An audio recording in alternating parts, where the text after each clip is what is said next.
Hello, my name is Mark Gibson, and you're listening to the podcast version of the Teagasc Signpost Series, a weekly webinar that promotes and examines sustainability in Irish farming.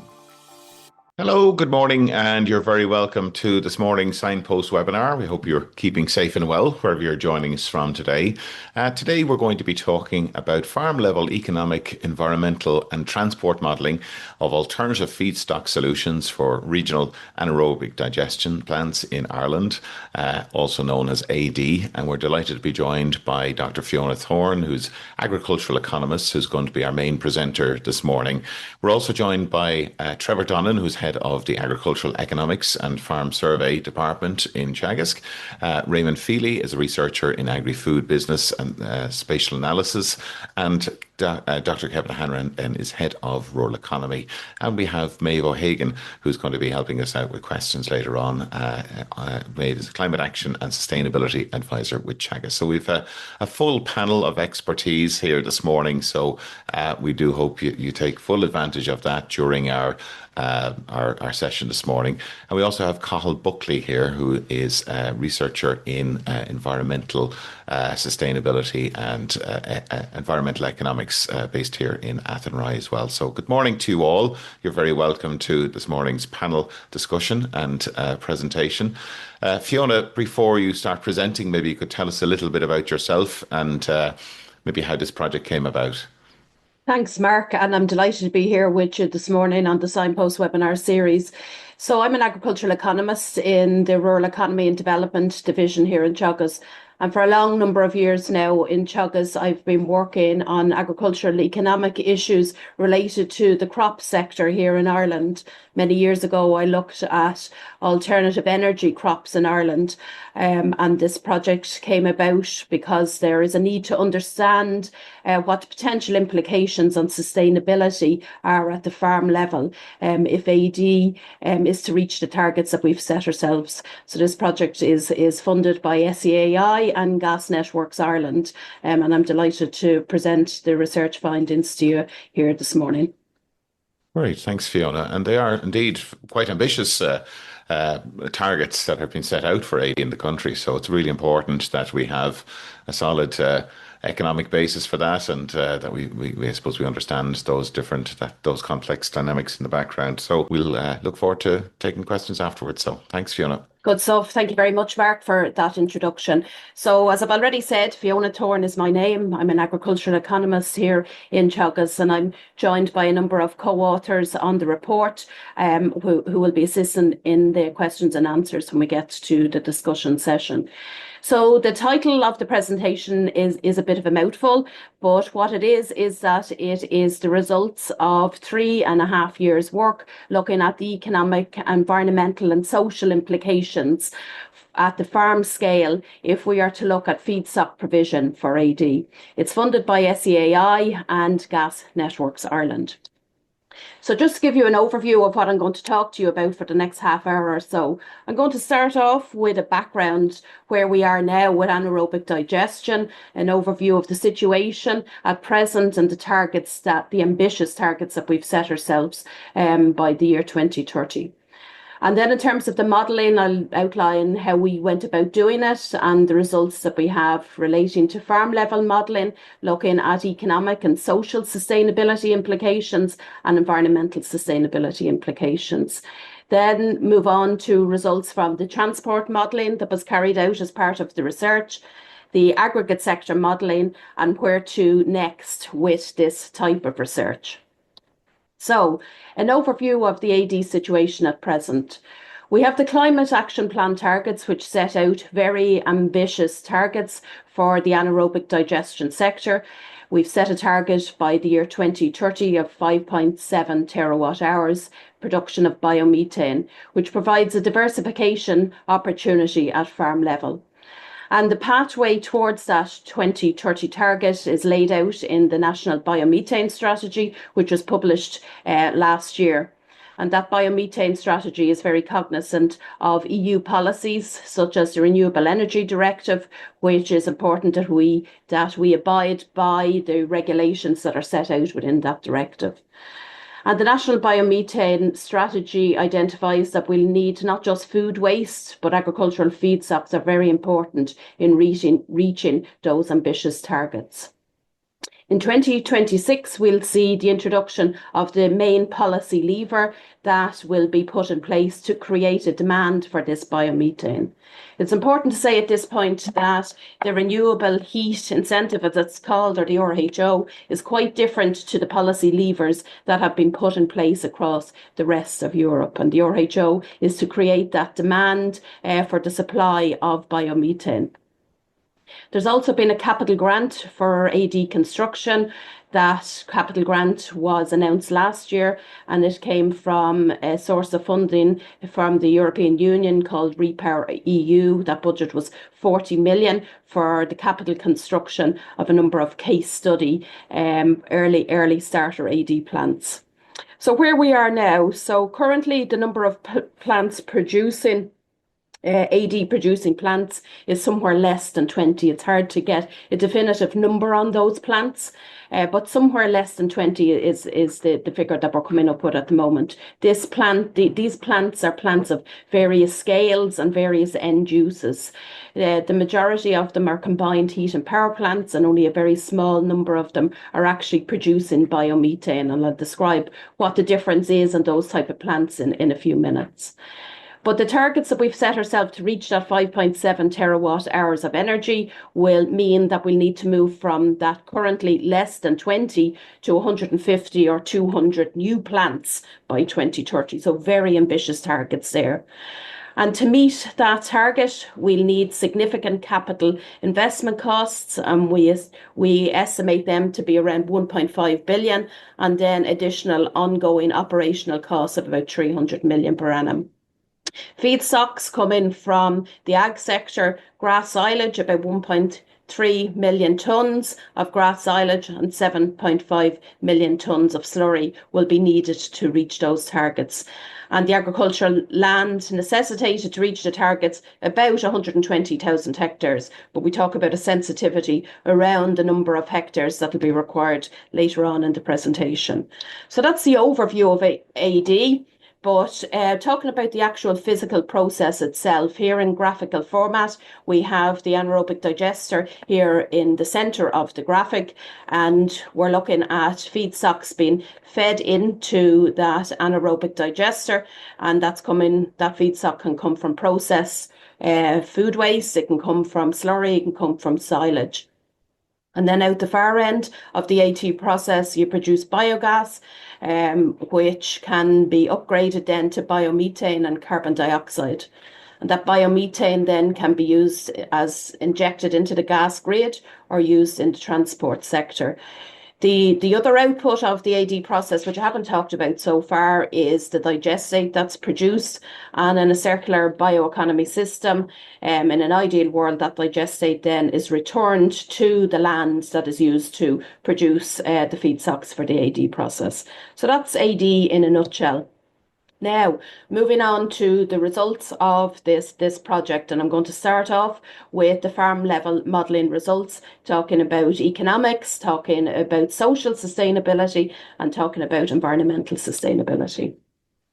So how do we go about looking at economic sustainability in this project? And when I'm talking about economic sustainability, I'm talking about the profitability at farm level. If farmers were to look at growing silage for a regional AD plant, as opposed to doing what they're already doing at the moment, whether it's rearing beef animals or rearing lambs in the sheep sector, or compared to the profitable dairy sector or the tillage sector. So this is what this bioeconomic modelling chapter in the final report was about. It was looking at those trade-offs.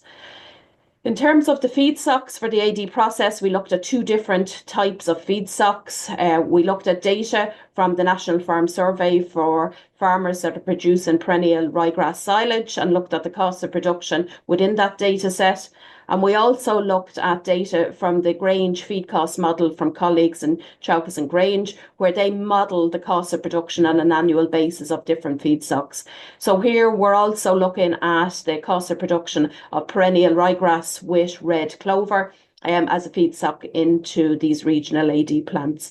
And then we constructed this bioeconomic model in Microsoft Excel, and we had what we call a baseline enterprise. So that's all I'm talking about there really is the existing farm enterprises that we have within Ireland.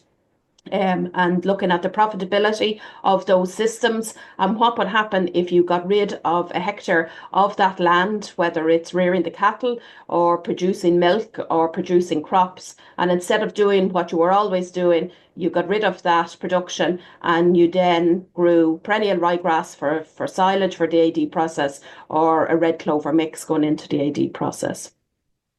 We didn't look at different business scales. We didn't look at whether it was an AD process at farm level or outside of the farm level. We abstracted away from that, and what we were interested in was the economics of producing the silage.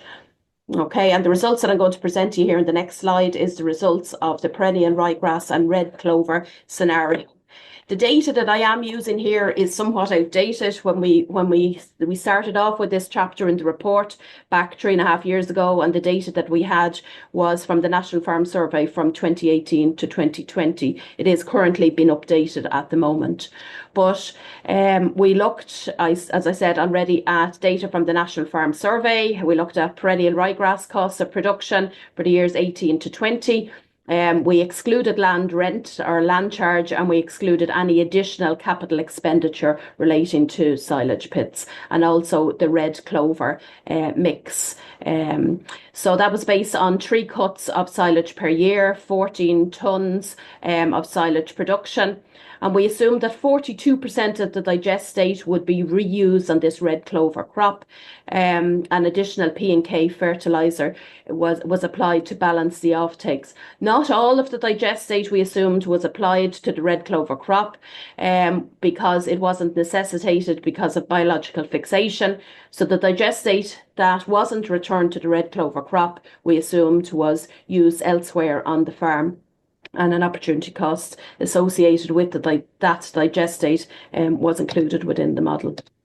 Okay, so what does it look like in terms of economic sustainability with existing farm enterprises? So we're looking at individual farms. If they get rid of a hectare of land, say on the beef rearing, cattle, other sheep, tillage or dairy farm, if you get rid of what you were already doing for that baseline period of 2018 to 2020 and grew this hectare of perennial ryegrass for a regional AD plant, what we're looking at here is the economic situation. On the dairy, on the right-hand side, we see all the bars are below the line. So if the farmer got €30 a tonne, €35 a tonne, or €40 a tonne for the silage, it doesn't make sense for the dairy farm to convert to growing silage for the AD plant. But across the other systems, the story is mixed, and it really depends on the price point of the silage that was being sold to the AD plant. So for the period 18 to 20, you'd need at least €35 a tonne, if not €40 per tonne for it to be economically viable in the other sectors, particularly in the dry stock sector. If you're getting €40 a tonne based on the economics that we carried out, the dry stock sectors would be more profitable growing the red clover crop for the regional AD plant. Okay, but we know the cost of production of grass production, of silage production has increased significantly since that baseline period when we carried out the work. And we also know that the income on the individual farm systems has also shifted in the intervening period. So here in this slide, I just want to show you a quick take-home message in relation to how costs of production of silage have changed, and also on the other side, how the income on those superseded enterprises has changed. So you see significant increase in cost of production of silage on the left-hand side of this graphic as you move from 2018 to 2023. And also the income on the right-hand side here, we're looking at family farm income per hectare, excluding direct payments for our main farming systems. And we see that the income levels have shifted over time. So just reinforcing the point that there is a need for ongoing research in this area and for an updating of the figures based on the bioeconomic model that we've already constructed. I also said to you at the outset of the presentation that I talk about social sustainability. And when I talk about social sustainability, what I'm talking about really at the farm level anyway, is willingness of farmers to adopt these new farming practices. So what we did here was that using the National Farm Survey, our recorders went out into the field to our 1,000 farms, which are weighted up to the population to represent the population of farmers that we have out there. And we asked them a various number of questions relating to their willingness to engage in providing feedstocks for a regional AD plant. And you see the questions there in the graphic. We asked them their willingness to supply silage, to produce low nitrogen silage, so that's your clover, to supply slurry into the AD plants, to receive the digestate back from the AD process, or join a cooperative looking at forming an AD in the local area. So overall, I'd say that this particular piece of research is showing us overall there was low levels of willingness to engage, below 20% in most of the scenarios. The one which was somewhat different was the receive and digestate. So here we're seeing the farmers were more willing to receive the digestate out of the AD process than they were to supply the silage. So obviously they're providing the value to the organic fertilizer in this situation. Even though I'm saying low levels overall, it is important to note that we're not talking about very, very significant hectares of land being needed for this AD process. And at willingness levels just below 20% across the different feedstocks provisions, I'd say that those levels, if each of those farmers actually went ahead and engaged in supplying the feedstocks, those levels of engagement would be sufficient to achieve the 5.7 terawatt hour targets. Okay, so that's the economic modelling. What about the environmental modelling and the greenhouse gas emissions that could potentially be abated as a result of growing silage or supplying slurry to a regional AD plant?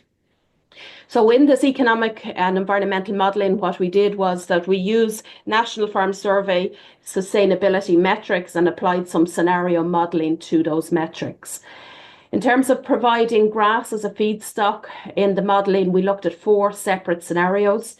In scenarios 1, 2, and 3, there was varying different usage rates of the digestate. To start off with, we were using a perennial ryegrass and red clover sward, with use of 0% digestate, then 42% and 100% digestate. And scenario 4 was looking at digestate with protected urea. All of the analysis was conducted on a per hectare basis, so we weren't looking at it on a whole farm basis.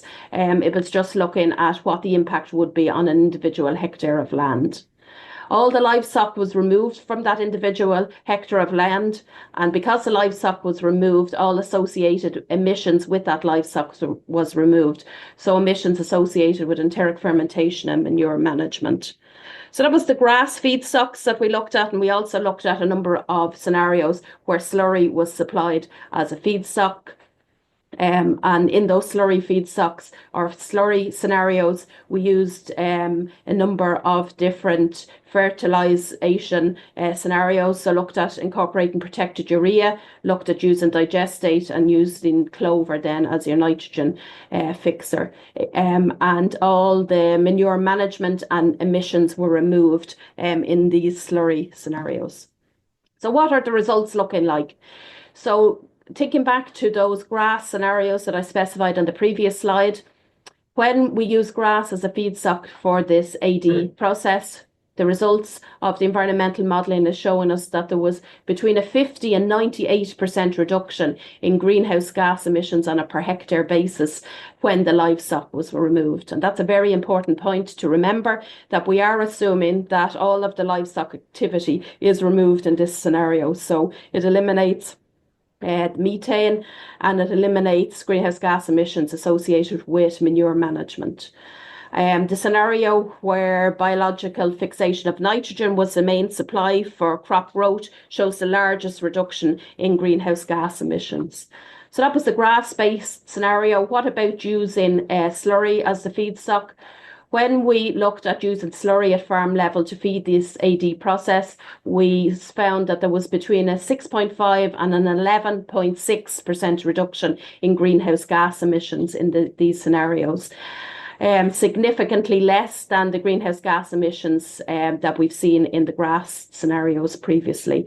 And this is driven by the reduction in emissions associated with storage and land spreading of slurry. And again, when biological fixation of nitrogen in that scenario, that indicates the highest level of reduction in greenhouse gas emissions, but no livestock got rid of in these slurry feedstock, so significantly less reductions in greenhouse gas emissions when slurry is used as a feedstock as opposed to grass. Okay, I won't go through this slide in detail, but it's just showing the figures that you'll find in the final report across the different farming systems that we have in the National Farm Survey, across the different scenarios that I've already talked about. Okay, moving on to the next chapter of the report, which is the aggregate sector modelling. So what we've talked about already is economic sustainability, environmental sustainability and social sustainability, all at the farm level on a per hectare basis. But what we're going to do here now in the next few slides is talking about aggregating up those impacts on a per hectare basis and what the aggregate impact would be in terms of economics and environmental implications of a regional AD plant. So just a little bit on the methods and how we went about doing this.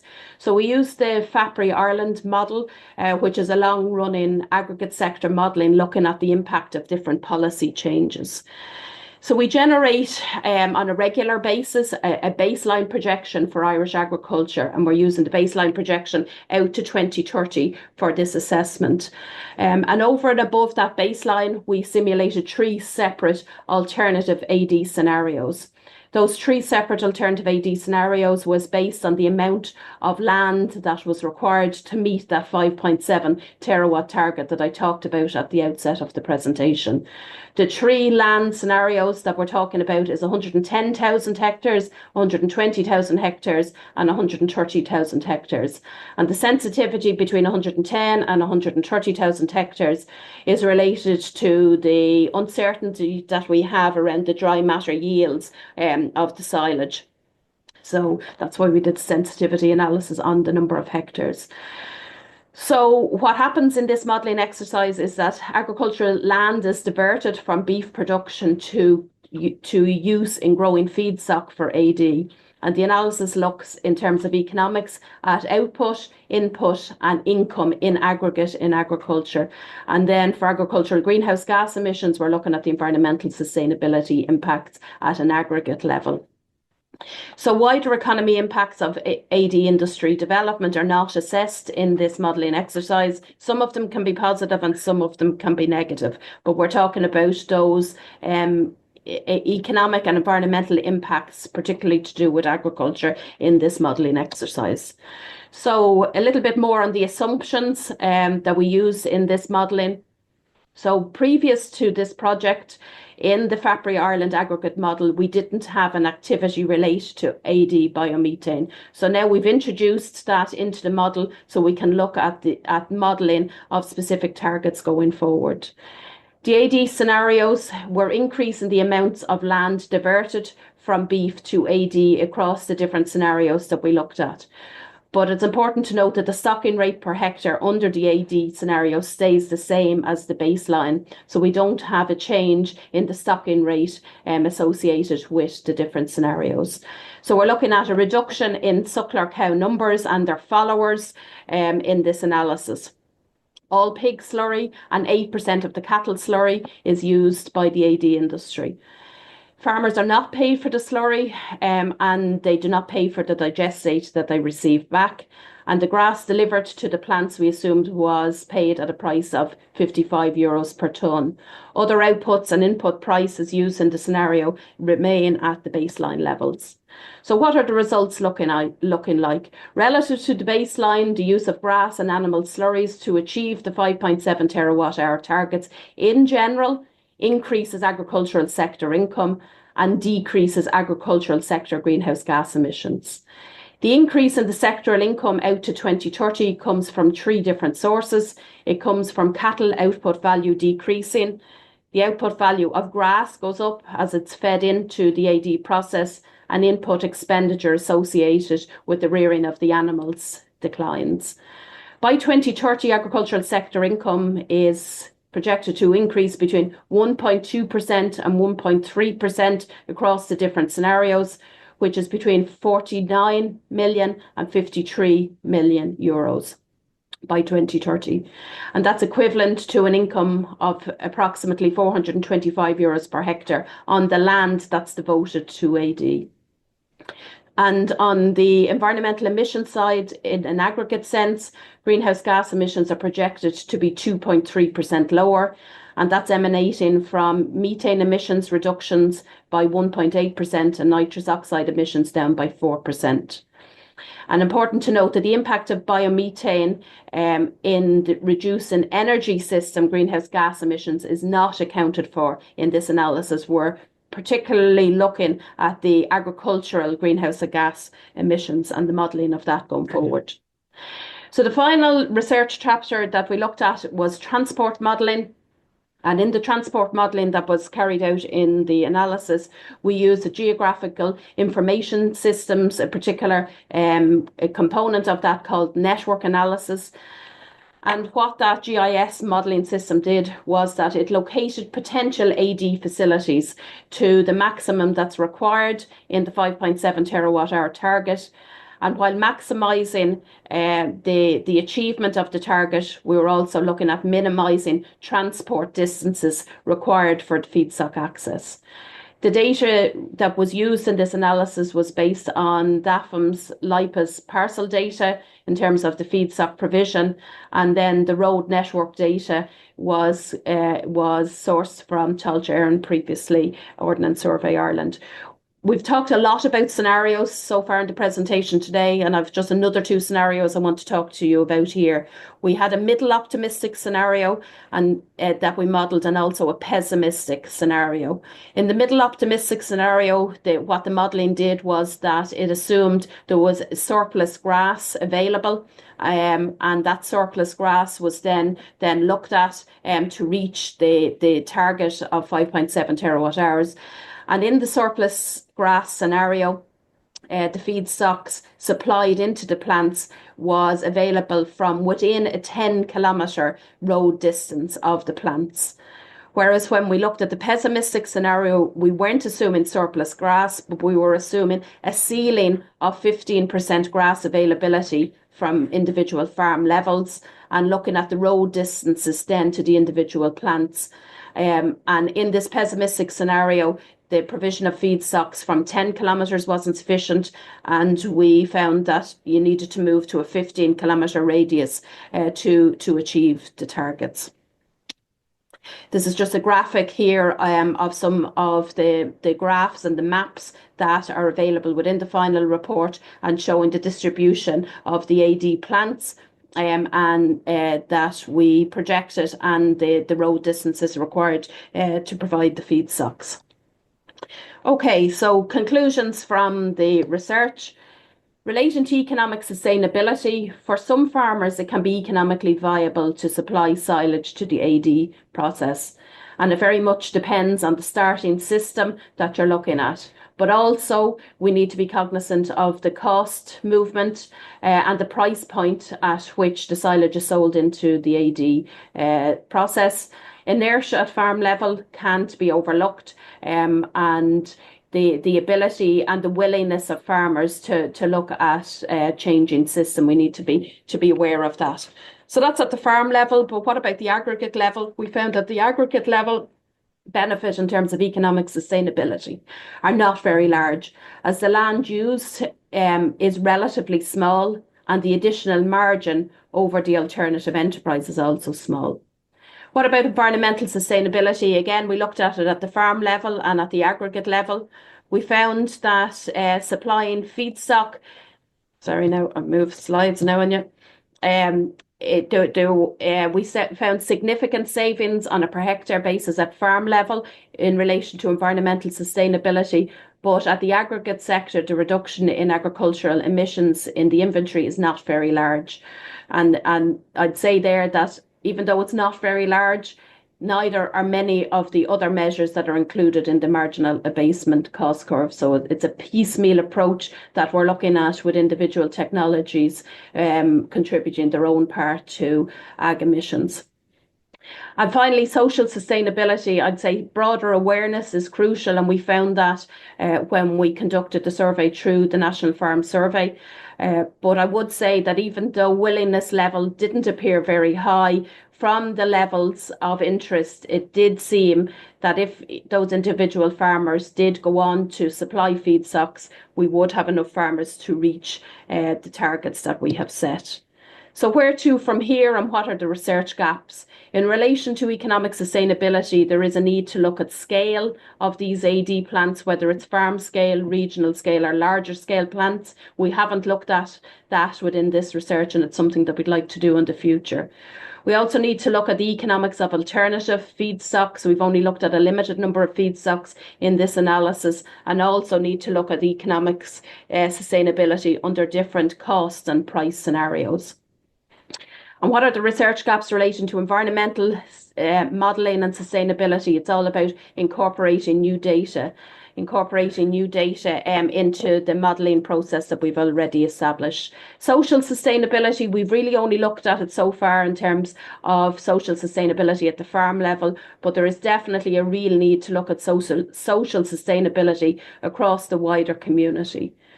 Also, a need to update the transport and aggregate sector modelling that we've already established in this project.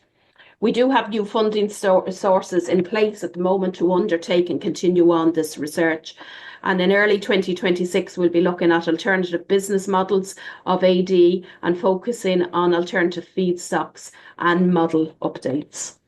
So that is about it from my side. I'm just finishing up here with an infographic which summarises the results from the main chapters of the report, and the report will be available on the Teagasc website in the coming days. So that's it from my side, Mark. I'll stop the share perhaps at this stage, and we can go on to the questions and answers. Thank you. That's great, Fiona. Thanks so much for that. And it's great that you're joined by colleagues as well who contribute to the paper.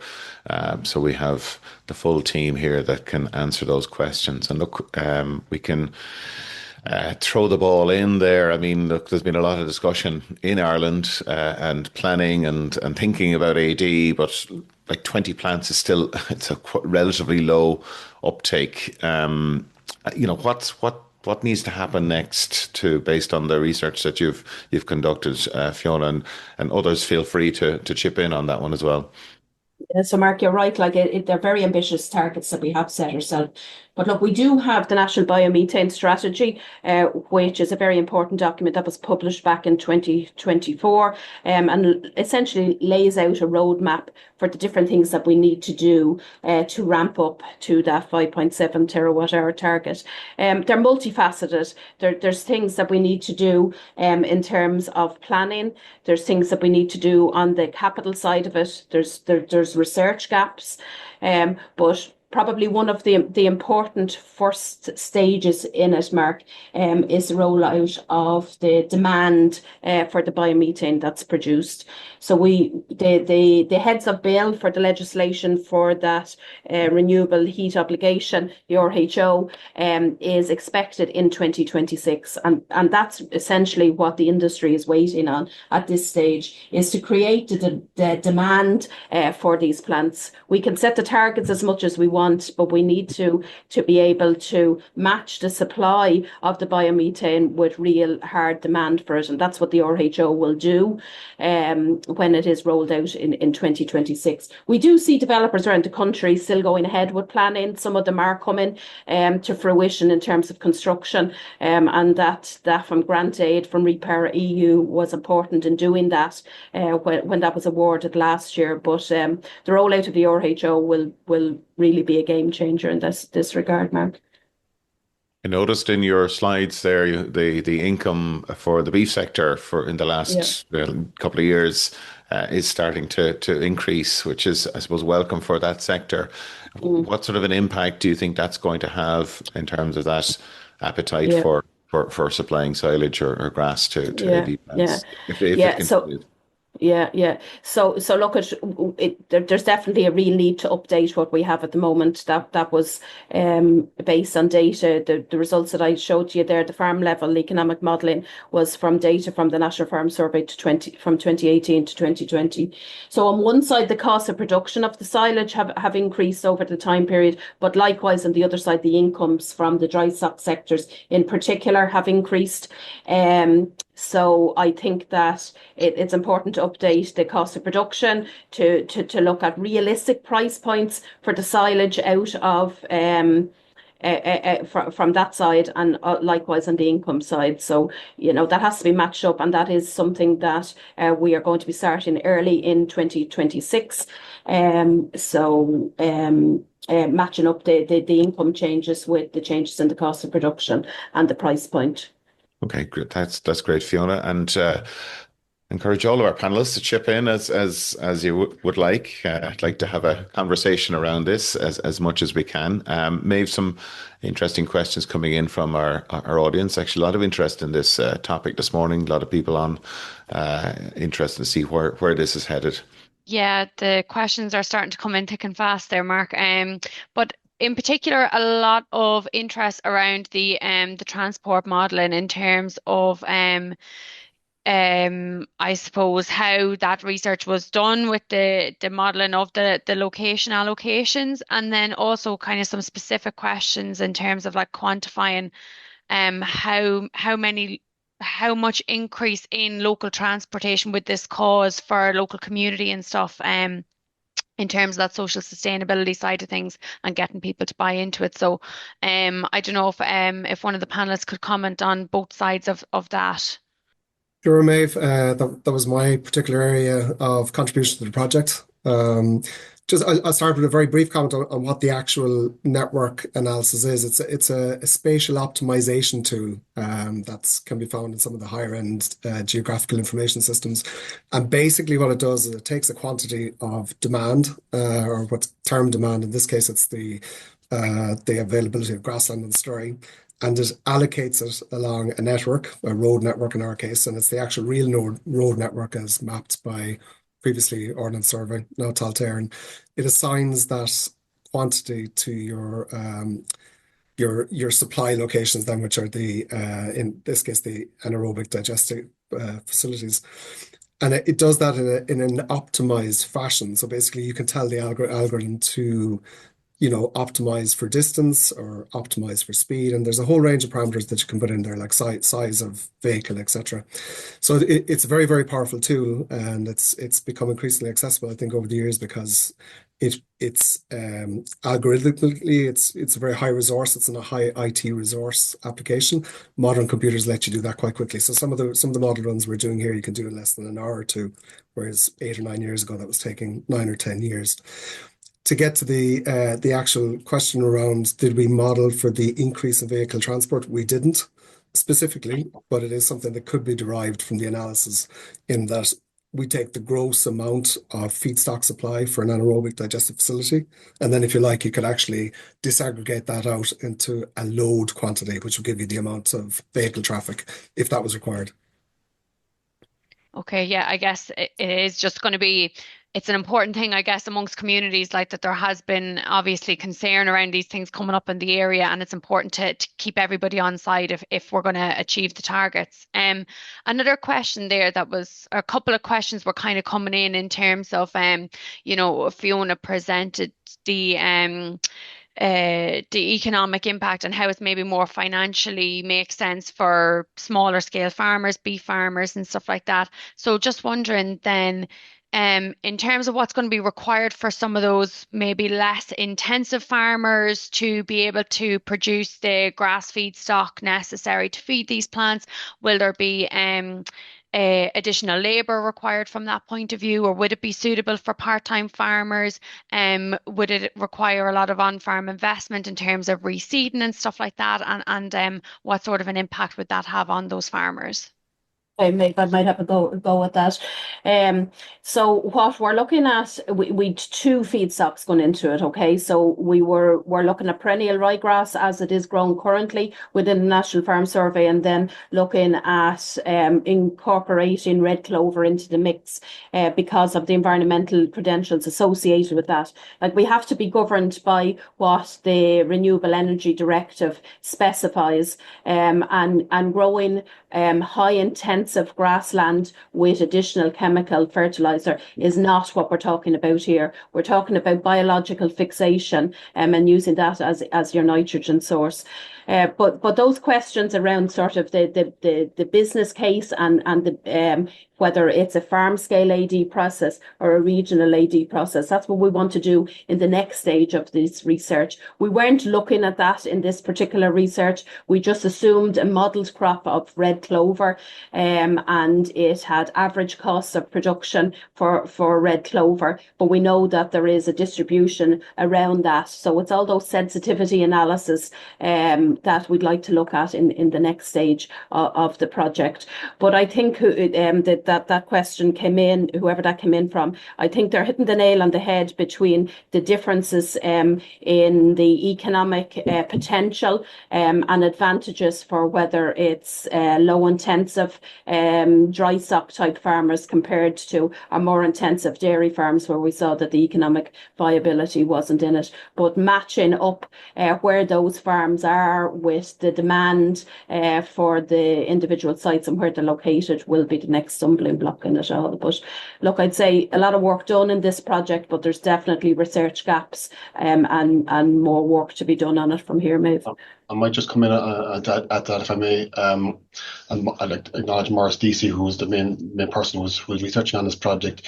We looked at the kind of grass tonnage grown on currently on silage across different farm systems, and dairy farmers were at over 15 tons in terms of the silage yield, and the non-dairy farmers, dry stock, were at about 12 and a half. So they're not a million miles away from what 14 that Fiona is currently talking about, and it's not a major change of land use in terms of what they're used to. And in some cases, it actually would be a reduction in labour because they're not having to, I suppose, tend to livestock. It's more of an arable based system. Yeah, that's great, call. I think just like a couple of points there that are kind of standing out to me, coming in from the questions as well, is from a financial point of view, there does seem to be benefit there, but maybe work to be done in terms of the knock-on effects from, I know there was questions coming in there about water quality as well, and the impact that it could potentially have on that. But as well, questions coming in terms of like that the economic and environmental aggregate benefits seem to be maybe smaller than people were expecting. Do you think that when it's applied on a national scale, like are we expecting those figures to grow as the sector grows, or is that kind of us maxing out the potential for the sector here? Méabh, yeah, I mean that's a good question, and it's one we pondered as well when we got to the end of our aggregate level analysis. And so what we're assuming in the analysis is that over the period to 2030, we in a kind of a stepwise fashion achieve the 5.7 terawatt hours, and we don't go beyond that. And that basically limits the big macro impact of this on agricultural sector income, and also on the scale of the reduction in greenhouse gases associated with agricultural activity in aggregate. It's if the economics were right, or powerfully positive enough, you could imagine farmers growing more than choosing to grow more grass for feedstocks if the industry demand was there. But the assumption is that in our analysis that we didn't go beyond the 5.7 terawatt hours. And while 120 or 130,000 hectares seemed like an awful lot of land to switch out of producing food like beef, into producing grass feedstocks for the energy system, in the scale of the overall UAA in Ireland, it is still a relatively small proportion of the overall ag area. So the impacts on agricultural production and on the impacts as a consequence of that on the emissions from agriculture in terms of greenhouse gases are also relatively small. Now, why might we not go beyond 5.7 terawatt hours? That comes back to what the outlook or what the desired composition of the future energy system is. And in some sense, there's a desire not to have an energy system in the future that's based on fossil fuels and things like biomethane, which are substitutes in a kind of an energy system that's based on burning stuff as opposed to using solar or using wind. So in some sense, the people who are setting these targets want to target that creates a diversification opportunity for agriculture and contributes to the decarbonization of the energy system. But in some sense, they don't want to build in capacity for this fossil fuel based energy system way into the future that would be there if people were encouraged to invest an awful lot of money into plants that were capable of supplying many multiples of that 5.7 terawatt hours target. So it's a kind of a balance between creating a diversification opportunity for some farmers, helping to decarbonize a system, but at the same time not creating a legacy in terms of infrastructure that basically encourages the perpetuation of an energy delivery system that's based on burning stuff, biomethane or oil or liquefied natural gas. So it's possible if the economic incentives are right, but our analysis just focused on delivering the national target that the biomethane strategy has set. Yeah, and just a follow-up question maybe on that, Kevin, as well, a question that has come in terms of like how does that 5.7 terawatt hours compare to the natural gas usage within the country? I guess how much of an impact is it going to have on the decarbonisation of our energy systems? I would say it's pretty small off the top of my head. I don't know the terawatt hours generated from the burning of natural gas, but I'd say it's many multiples of that total. Yeah, but I guess it does just comes back to that point that Fiona said, is that it's, it is a piecemeal approach and kind of combining all of the work that's being done in a number of other areas. It's the combining all of those small differences that's gonna make a difference in the grand scale of things. Go on ahead. Yeah, Sorry. I'm just thinking there's probably people watching on this morning wondering why do we need all of this research given that AD is so popular in other countries, and can we not piggyback on a lot of that research? But Ireland is different to many other European countries, the agricultural makeup. It might be just worth just commenting on that. Yeah, I might come in there on that, Mark. So look, you're very much bang on the mark there. Like a lot of other European countries have moved ahead over the years, and we are at a low starting point. But I always say when this question comes up is that there is significant learnings for us in that. I talked about that Renewable Energy Directive. There was a Renewable Energy Directive 1, there's now a Renewable Energy Directive 2 and a Renewable Energy Directive 3 coming on stream. And the reason those policies were put in place was because of learnings that have happened about how AD was rolled out across Europe. Like maize was a significant feedstock, and intensive maize production was a big feedstock provider when AD was in its infancy across Europe. We're talking about a different AD process here in Ireland. We're talking about producing it off grass, which we're really good at growing cheap grass, and using slurry as a co-feedstock, as a waste into the process. So it is a very different process because of the type of agriculture that we have in the system. You can look at it as a negative that we are at such a low base in terms of using biomethane to contribute to our greenhouse gas emissions abatement. But I'd see it as a benefit that we can learn from how the rest of Europe did it, and that we will be producing biomethane, which is much more sustainable from an environmental sustainability perspective.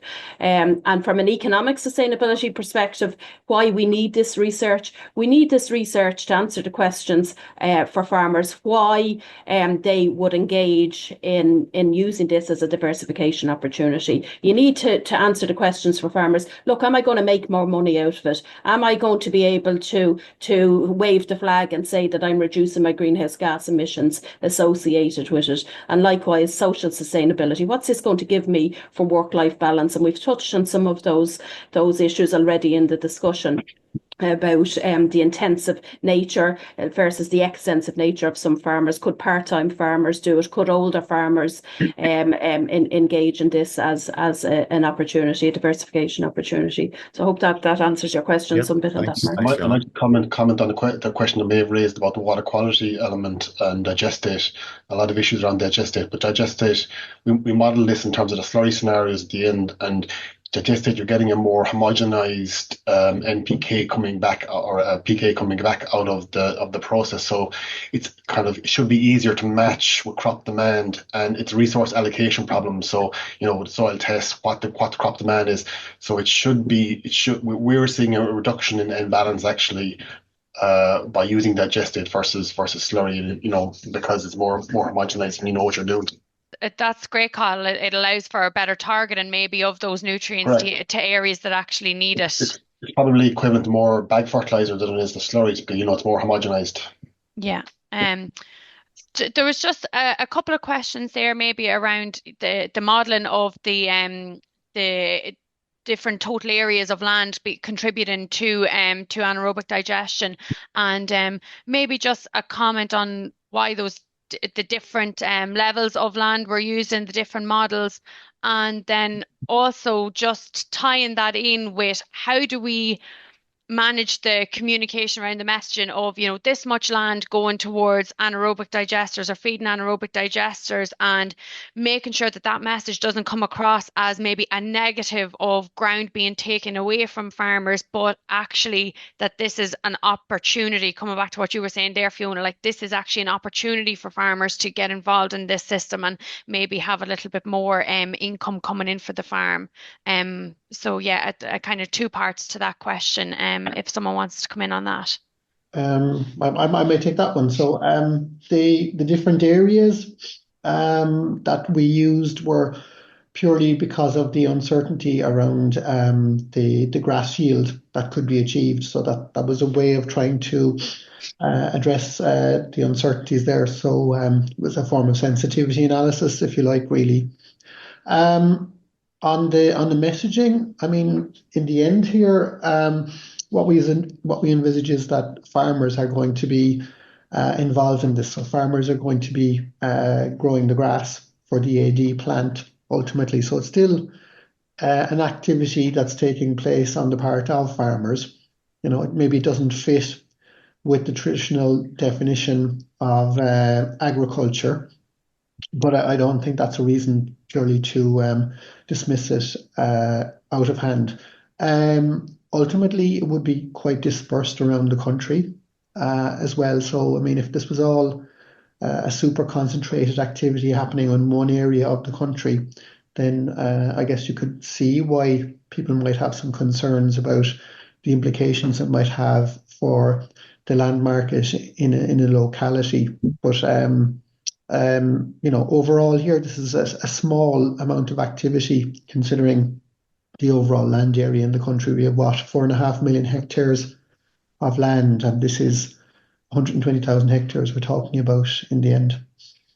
Yeah, I think it's just so important that we build maybe on our within knowledge transfer, just make sure that we're communicating the message around the opportunity that's presented there to farmers. Like you said, Trevor, like it is an it's just maybe a non it's just a new type of farm, and it's a different type of farm, and maybe from what they've considered active farming before. So it's just to maybe diversify our thinking in that way. Yeah. Yeah, no, it's a good point. All right. Yeah, there is change required there. A few questions coming in around how AD compares to other renewable sources there. Comments there in relation to solar. I'm not sure how accurate that is now, but it's saying that it is from an energy point of view more productive. I think that's what the point was making there. But I guess there is there'll always be a requirement for natural gas. So maybe that's the point, isn't it? I guess we don't want what our energy system modelers tell Trevor and I when we talk to them is that they definitely don't want an energy system that is super concentrated on one source. And one of the challenges we have as we decarbonize the energy system and move to more wind and solar is that sort of uh, point in the year. And as I look out my window here, it's very dark, and at the moment it's not blowing very much wind. So how do we get energy, electricity to people when we don't have any sunshine and then the wind isn't very strong? So we need to have elements within our energy system that can be that can come online when needed, and biomethane could be a little part of that, as well as other possibly legacy uses of fossil fuels, or in the future battery storage of energy from times when the wind is blowing and the sun is shining. So, we need a diversified energy portfolio, I guess, and biomethane is a small part of that future portfolio that the country needs to be able to guarantee to its citizens that when they turn on a switch that they can have electricity supplied to them. So Yeah. it's not talking about switching to an energy system that's stacking up on agricultural land exclusively, but the agriculture sector is providing a small part of that mosaic of different sources of energy that we will all be using in the future. Very good. A few questions more on the technical side of AD, which I don't think we will be able to cover this morning as such, but we will. There are previous webinars that have covered off on that topic, so please do take a look at that. There's a question there about the displacement of is it possible that this is going to force emissions to other parts of the globe? For example, a farmer commits to produce silage but intensifies beef or dairy production on the rest of his farm, necessitating the importation of feed from other parts of the world. That's So has we that so been in our considered? in our analysis, we assumed that didn't happen, and that as Fiona was talking about how we did it at the aggregate level. We said, okay, we divert land away from beef production, and we assume that the stocking rates on the remaining agricultural land don't go above what we project in the baseline. So that by construction means that as land is lost to agriculture, agricultural activity contracts as opposed to intensifying. But the carbon leakage issue is a real one, and economists have been sort of grappling with this issue on an ongoing basis, and it really does depend to a great extent on where the alternative source of supply comes from and what footprint it is. And so Cahill's work has shown what the footprint of Irish agricultural production is, and we can compare those footprints with equivalent ones from other countries. And while we're relatively low and probably comparable with lots of other Northwestern European production systems, there are parts of the world where some of that supply might be coming from in the future if we reduce our production that might have a higher footprint. So it's a point, but I guess it doesn't mean that all of the emission savings are gone in aggregate. But yeah, the carbon leakage is an issue, and to really solve agriculture's contribution to global warming, I guess you have to start to think about changes in the demand for the things that we currently like to eat that are associated with greenhouse gas emissions. And this scenario about AD doesn't change that story very much. On that point, Mark, also like we model on the environmental side that animals were being removed, but if, for example, animals were just intensified on the remaining portion of the farm and a portion carved off for AD, then your emissions are actually probably going up, and your water quality risk is probably going up as well in terms of transfer. So we have to be aware of the law of unintended consequences here as well. And the scale of the economic benefit might also be slightly reduced because you probably have higher costs of producing those animals in a more intensive fashion. So some of the benefit in the aggregate sector modeling comes from the fact that you don't have to spend money on fertilizers and veterinary costs and feed because there's fewer animals to be farmed. But there are always unintended consequences and things you need to think through about what might happen if you made a different assumption. Great. Well, look, we look forward to the full report being published on the Teagasc website in the coming days. I think Fiona, you said it was going to be available, so yeah, we that will be available to you can just I'm sure there'll be some front links on the homepage Yeah. around that. So early next week, Mark, it'll be up online. Brilliant, brilliant. Okay, well, look, I want to say a big thank you, Fiona. Thanks for your presentation. Kevin, Cathal, Trevor, Raymond, thank you for also fielding questions this morning. And Méabh, thanks for helping out with the questions. It's hard to believe it's the 5th of December, toy show night again. So the years are rolling by. I don't know where they're going, but we hope you have a nice weekend. And do join us next week. We're going to be joined by John Noonan, who's an organic advisor with Teagasc, and he's going to be speaking to us about the learnings from a farmer networks and advancing organic farming. It's a European innovation project. So we look forward to hearing from John next week. So until then, have a nice weekend and stay safe. Thank you. You've been listening to the podcast version of the Teagasc Signpost Series, the weekly webinar that promotes and examines sustainability in Irish farming. Don't forget to join us live every Friday morning for our latest webinar. For more, visit teagasc.ie. And you can also rate, review, and subscribe to the Signpost Series on Apple Podcasts, Spotify, or wherever you get your podcasts from. I'm Mark Gibson, and thanks for listening.